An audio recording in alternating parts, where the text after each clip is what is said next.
Alright, despite everything going on with Ubisoft right now and everything going on with them, the directors seem to be still committed to several different things, game-wise, and this picture kind of describes how I feel about Ubisoft right now. They're all being greedy, greedy little piggies. And so the director assures Ubisoft remains committed to Beyond Good and Evil 2, despite, like I said, the recent upheavals. Last week, Assassin's Creed publisher announced a significant organizational restructuring, which I went over in a previous video, which will see its development team split into autonomous creative houses. And I don't know if this is going to be in there, but one of those houses is going to hold most of the more profitable IPs and is going to be owned by Tencent Games, the Chinese company. One of those houses was confirmed to include BG&E2, the game that's now been in development in some form for nearly 20 years. Its inclusion came as a surprise to some, since Ubisoft has seemingly been somewhat ruthless with the decision to cancel 6 games, including the remake of Prince of Persia: The Sands of Time. However, creative director Fawzi Mesmar has now commented on Beyond Good and Evil's 2 status, reassuring that its development team remains committed and focused on delivering a remarkable game for our players to enjoy. The problem I have with that is there are 2 issues.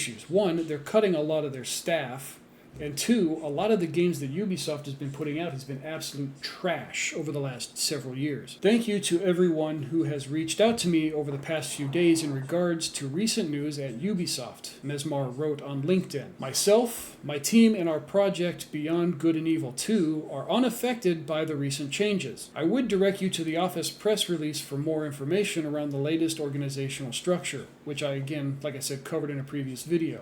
And it's a whole mess. He continued, needless to say, I am saddened by the cancellations that has affected my colleagues in other parts of Ubisoft and the industry. I urge everyone, myself included, to offer support whenever and however they can during these times. We remain committed and focused on delivering a remarkable game for our players to enjoy. Beyond Good and Evil 2 was originally announced back in 2008, and despite a re-reveal in 2017, there's still been no sign of a release anytime soon. Creator Michael Ansel left Ubisoft in 2020, saying he was leaving the video game industry entirely to focus on a new career in wildlife. Now, how bad could things have been at Ubisoft for this man to quit the gaming industry entirely and go live in the wood with the woodland creatures? It must have been terrible out there in the Ubisoft. In 2024, Ansel shared his view on what went wrong with Beyond Good and Evil 2 during his time at the company, saying he felt that clashes between management were the main issue. And that makes sense. I mean, creatives, they all tend to have disagreements with, managers, and everybody's got to make decisions. And also, in continuation, Ubisoft devs call Assassin's Creed Invictus ridiculous. So even their own devs are criticizing some of Assassin's Creed and other games that Ubisoft themselves are putting out. Ubisoft, a nearly 19-year-old Assassin's Creed franchise, is well known for creating some of the most enthralling historical fiction experiences in all of gaming, allowing players to explore ancient Greece and all the way up to the Victorian London. Honestly, it was right around that time that I actually started to dislike those games. I liked the early games, like when they first released, and then all the way through the story of, Altair and then Ezio. Those are the games I liked, and then the newer games in the pre-Revolutionary War in America. Those were the ones that I preferred, like Black Flag. Actually, Black Flag is probably my most favorite of all of the Assassin's Creed games in their entirety. I played the one in ancient Greece, and I didn't care for it, and that's when I realized that the Assassin's Creed franchise has gotten completely ridiculous. Assassin's Creed Unity is so far the last time multiplayer was available in a mainline AC title, having 4 clones of Arno Dorian take out targets and complete heists. But rumors and leaks have suggested that Ubisoft is working on a new Assassin's Creed game dedicated solely to multiplayer called Codename Invictus. However, recent alleged remarks from an anonymous Ubisoft developer have portrayed the upcoming multiplayer title in an unappealing light, with only managers and higher-ups seeing any value in the product. When your own people working on a game realize that the game they're putting out has become complete and total slop, you know that what you're doing is not working, and the reorganization that you've pushed for needs some more reworking. Assassin's Creed Invictus was first revealed to the public in 2022 following an interview with Vice President and Executive Producer for Assassin's Creed, Mark Alexis Cote, but rumors and supposed leaks quickly came forward suggesting that Invictus would be tied with an Assassin's Creed Infinity, now known as the Animus Hub. Rumors continued suggesting that Invictus would allow players to embody multiple protagonists throughout the series, from Ezio to Cassandra, in 16-player PvP Battle Royale-like matches, and these rumors were seemingly supported by multiple AC voice actors teasing their return in unknown projects in 2025. Ubisoft Montreal, the studio behind Assassin's Creed Valhalla and For Honor, is reportedly leading the development of Invictus, with Valhalla's audio designer Alexandre Boyer announcing in 2024 that he joined the Invictus project. No official information about Invictus has ever been revealed, but according to French YouTuber Jonathan, an anonymous Ubisoft developer told him that Invictus will play similarly to Fall Guys, and that the most developers working on it dislike the game. I would agree. If you're creating an Assassin's Creed game and it plays like Fall Guys, it's not exactly the best look for what you've spent the last 20 years developing and building out story-wise. They're literally watching their legacy become an actual joke. And I don't think that that's anything they wanted, so no wonder the developers are pushing back against it. I would too. And honestly, I've all but lost faith in Ubisoft, and I don't know that I would ever buy another game that they put out regardless of what it is, just based on everything that I've seen them doing over the recent years. I don't know a single colleague who likes Invictus, said the anonymous Ubisoft developer. Only the managers will probably keep smiling and singing the praises of the project. It's awful, ridiculous animations, hideous and cartoonish characters, their faces are just as awful, idiotic sound and visual effects, combat arenas. The concept is just plain dismaying. And that kind of speaks to what I was saying before, when they were literally watching their legacy become a joke. They were like awesome games, you know, they were immersive. And now literally they're going to be dysmorphic blobs running across the screen with weird physics and falling off of ledges, I guess. Jonathan later clarified on X that Invictus currently looks more similar to Fortnite than traditional AC games and is scheduled to launch in 2027, though that release window may be subject to change following Ubisoft's delay and cancellation of multiple titles earlier this year. Not just cancellation of multiple titles and delays, they're also reorganizing their organizational management structure to several houses, so who knows which house is going to get this, because clearly it won't be their RPG division. It'll probably be their mobile games division, because they just admitted it plays like Fortnite, which I would say is possibly worse than Fall Guys, because Fall Guys is at least comedic. Fortnite is just irritating, and it's so random. And none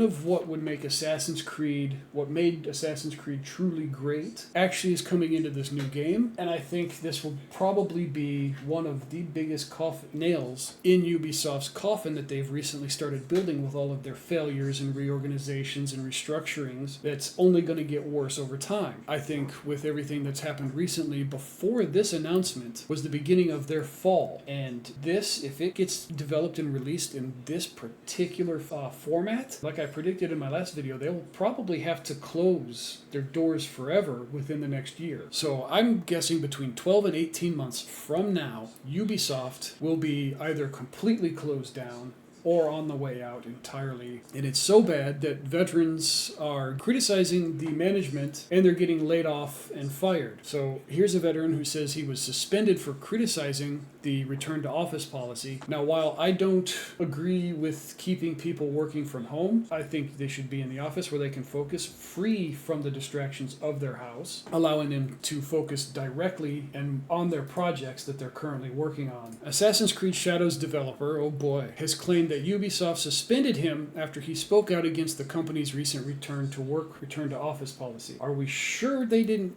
lay you off because you helped release a crappy game? That's my bet. It has nothing to do with your criticizing the return to office. I'm pretty sure it's because you released a crappy game and they weren't happy with their return on investment. Level designer and 13-year veteran of Ubisoft Montreal, David Machod-Chomp, made the claim on his LinkedIn page that Ubisoft placed him on a 3-day unpaid discipline disciplinary suspension, which was put to him as being related to public comments I expressed regarding the company's return to office policy and based on an alleged breach of duty of loyalty. Now, do I think he should have gotten a suspension? Probably not. But on the other hand, working in the office is what he should have been doing in the first place, because that is what the office is for working. And COVID is long over at this point, so in the office they need to be anyway. Unless he's one of those people who works from a different country and remote work is all he can do. Earlier in January, Ubisoft announced a drastic restructuring of the company, including studio closures and game cancellations, as well as likely layoffs in the future. The video game publisher also pushed for a 5-day return to office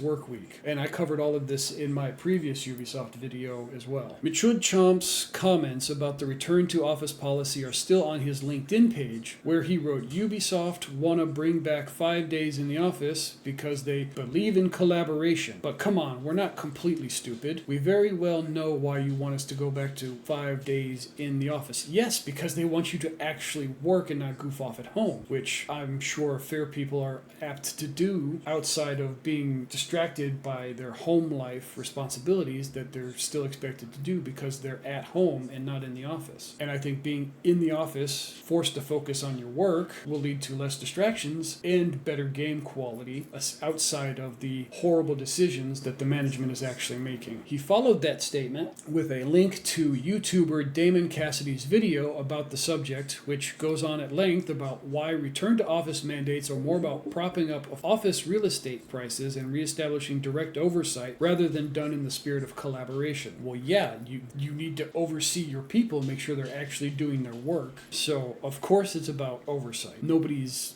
naive about that. This comes at a time when Ubisoft workers are reportedly feeling anger and despair over the company's new directives. 5 Ubisoft unions have called for a strike in February and issued the following statement. We are not fooled. Rather than taking responsibility for layoff, they prefer to push us out by making our working conditions unbearable, the statement reads. How is working in the office unbearable? It's literally what you were doing pre-COVID. So I don't see how that's unbearable. That is going back to standard. Y'all have been just coddled and spoiled up to this point, frankly. But don't get me wrong, the statement or the things that Ubisoft has done outside of that have been outstandingly horrendous and despicable. But this is probably the one thing that I'll agree with Ubisoft on, honestly. It's outrageous. Our colleagues carry on, hold fast, endure out of solidarity, out of love for the industry, and out of passion. But enough is enough. It is because we loved Ubisoft that this situation revolts us. Honestly, what should be revolting you is the crap games that you guys have been pushing out, not your work locations. Here's another one where they actually fired a dev who criticized. Oh no, this one says he was fired, but it's just a suspended. When reached out for comment, Ubisoft shares the following statement. Sharing feedback or opinions respectfully does not lead to a dismissal. We have clear code of conduct that outlines our shared expectations for working together safely and respectfully, which employees review and sign every year. When that is breached, our established procedures apply, including an escalation of measures depending on the nature, severity, and repetition of the breach. Ubisoft recently announced a drastic restructuring of the company, including studio closures, game cancellations, and layoffs, and possibly more in the future. So he was a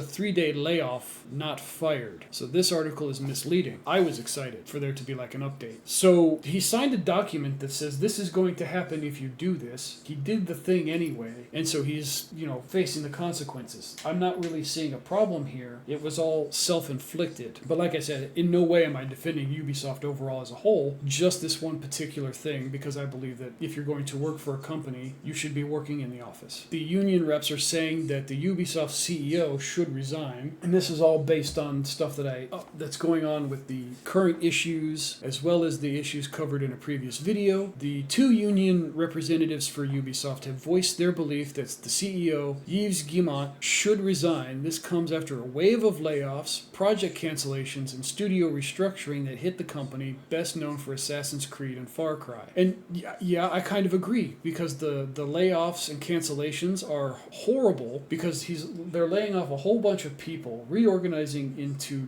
design houses, and yet in order to look like they're making money, they're forcing the employees that they haven't fired to take on additional work in order to quote unquote streamline everything they're doing and to, still show profitability. And if they're working their devs kind of as hard as I suspect that, software companies might do, I kind of understand the previous guy's reticence to return to the office, 5 days a week, because, you might want a relaxing day. But on the other hand, like I said, if you're working for a company where all of the resources are in the office and you need to focus, you need to be in the office. So while I am sympathetic as to why he might want to work from home at least one day a week, I don't think that they should be. I think the overall issue is the problem with the CEO, and he needs to take responsibility. On that, I agree. In January, Ubisoft announced plans to split the company into several houses dedicated to specific franchises. And internally, it's also canceled several projects like Prince of Persia, laid off developers, closed studios, and implemented a return-to-office mandate. This angered many of the developers who are planning to strike later this month. I think all of that would probably piss off a whole bunch of their developers, and the return-to-office mandate just might be the proverbial straw, to be honest. And so I kind of get it, but I don't agree with their striking just over the mandate, the return to office. But everything else as a reason to strike, I completely agree with. In a recent interview with game developer Ubisoft Union representative Mark Ruchle and Chikib Matawi, I swear I am not butchering these names on purpose, I am just horrible with what I'm guessing is French names, placed most of the blame on the CEO and indicated they'd like a leadership change at Ubisoft. Honestly, I agree. I think their current CEO is making horrible decisions overall, and he should probably be replaced. I think Guillemot should move away at this point. I think the level of hate people have for him means he should move on. Then we could build some sort of trust again, Rutlish explained. I agree, he should leave. And honestly, I think better creative choices need to be made, and they need to apologize publicly for that horrible Assassin's Creed game that they put out. I'd rather have a manager who I consent to give my workforce than a manager who I cannot trust. The situation right now is that we don't trust these people, Matawi told game developer. Matawi and Rutlish cite Guillemot's leadership and Ubisoft's yes-man-filled management as a long-running problem, first exposed publicly with the sexual harassment scandals Ubisoft dealt with years ago. I was not privy to that. That might be something to look into further if needed. They'd like to see Guillemot step down, with Matawi even suggesting he'd like the company's entire board of directors replaced with fresh minds. Honestly, that probably wouldn't be the worst idea, to be fair. Ubisoft has not responded to these comments, and there has been no indication that Yves Guillemot will resign at this time. I don't suspect that he will, to be honest. I don't think he sees any reason why he should. He probably feels like everything is going the way that he wants it, and there is no reason at all for him to think otherwise, as long as he's able to get his restructuring situated and streamlined and is at least showing a profit in the margins. And if he's able to show some kind of a profit margin increase, the board of directors will probably not call for his resignation, and the board of directors will be able to keep their jobs without any kind of further hindrances from anybody else. Anyway, I'm probably going to keep an eye on this as well, because this affects a large swath of the gaming community. Like the video, subscribe to the channel for more information on gaming news, and I'll see you all in the next video. Later.